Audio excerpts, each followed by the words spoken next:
तहरीक इंसाफ ने हुकूमत की जानिब से नई नैब तरमीम को सुप्रीम कोर्ट में चैलेंज कर दिया। तहरीक इंसाफ के सरबराह और साबिक वज़ीर आज़म इमरान खान ने नैब तरमीम के खिलाफ आइनी दरख्वास्त सुप्रीम कोर्ट में दाखिल कर दी।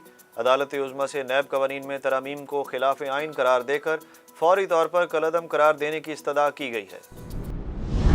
वज़ीर आज़म शहबाज शरीफ का मुल्क की सलामती पर दो टोक मौक़िफ़, कहा अमन की ख्वाहिश को कमज़ोरी ना समझा जाए, जारहियत का जवाब देने के लिए तैयार हैं। वज़ीर आज़म ने कराची में पाकिस्तान नेवल अकेडमी में पासिंग आउट परेड की तकरीब से खिताब में कहा कि मुल्क की दिफा मजबूत बनाने पर कौम को मुसल्लह अफवाज पर फ़ख्र है। वज़ीर आज़म की दौरा कराची के दौरान नून लीग और MQM वफूद से भी मुलाकात, साबिक सदर आसिफ जरदारी से नवाब शाह में उनकी वालदा की वफ़ात पर ताज़ियत की।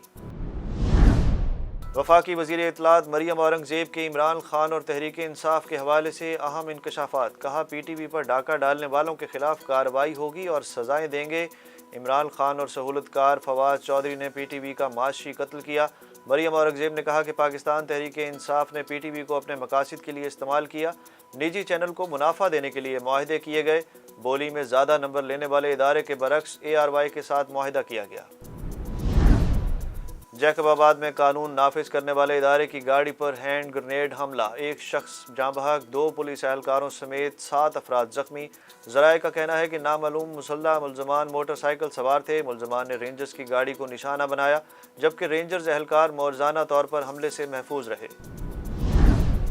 1 लाख रुपए तक माहाना तनख्वाह वालों पर टैक्स ना लगाने की तजवीज़ वापस, तनख्वाहदार तबके के लिए नई इनकम टैक्स तजावीज़ सामने आ गई। 50,000 रुपये माहाना आमदनी वालों को टैक्स से इस्तिस्ना दे दिया गया। बजट दस्तावेज़ के मुताबिक 1 लाख रुपये माहाना तनख्वाह पर 2.5% टैक्स आयद होगा। 1 लाख से जायद और 2 लाख रुपये तनख्वाह तक 15,000 रुपये सालाना फ़िक्स टैक्स देना होगा। मुस्लिम लीग नून के सरबराह नवाज शरीफ ने कहा है कि इमरान खान ने तब्दीली के नाम पर मुल्क का बेड़ा गर्क कर दिया। नवाज शरीफ से नून लीगी रहनुमा अमीर मुकाम ने लंदन में मुलाकात की। अमीर मुकाम ने पार्टी और हुकूमती अमूर पर नवाज शरीफ को मौक़िफ़ से आगाह किया। नवाज शरीफ ने कहा कि मुल्क को इत्तेहादियों से मिलकर मुश्किलात से निकालने की कोशिश कर रहे हैं। तहरीक इंसाफ के लॉन्ग मार्च के दौरान तोड़ फोड़ केस में वज़ीर आला खैबर पख्तूनख्वा की अबूरी ज़मानत मंजूर कर ली गई। वज़ीर आला KP के महमूद खान की 7 जुलाई तक अबूरी ज़मानत मंजूर कर ली गई, जबकि वज़ीर आला को 5-5 हज़ार रुपये मचलके जमा कराने का हुक्म दिया गया है। सिंध में बल्दियाती इलेक्शन के पहले मरहले का मैदान कल सजेगा। सक्खर, लाड़काना, शहीद बेनज़ीराबाद और मीरपुर खास डिवीज़न के 14 अजला में बल्दियाती इंतखाबात होंगे। 20 पुलिस अफसरान को खुसूसी security task. Election commissioner Sindh के दफ्तर में मॉनिटरिंग सेल कायम कर दिया गया। अमन व अमान कायम रखने के लिए सक्खर डिवीज़न में पाक फौज की 11 कंपनियां स्टैंड बाय रहेंगी। सूद के खिलाफ वफाकी शरई अदालत का फैसला सुप्रीम कोर्ट में चैलेंज कर दिया गया। स्टेट बैंक और 4 निजी बैंकों ने सूद के खिलाफ वफाकी शरई अदालत का फैसला चैलेंज किया। अपीलों में वजारत खजाना, वजारत कानून, चेयरमैन बैंकिंग कौंसिल और दीगर को फरीक बनाया गया है।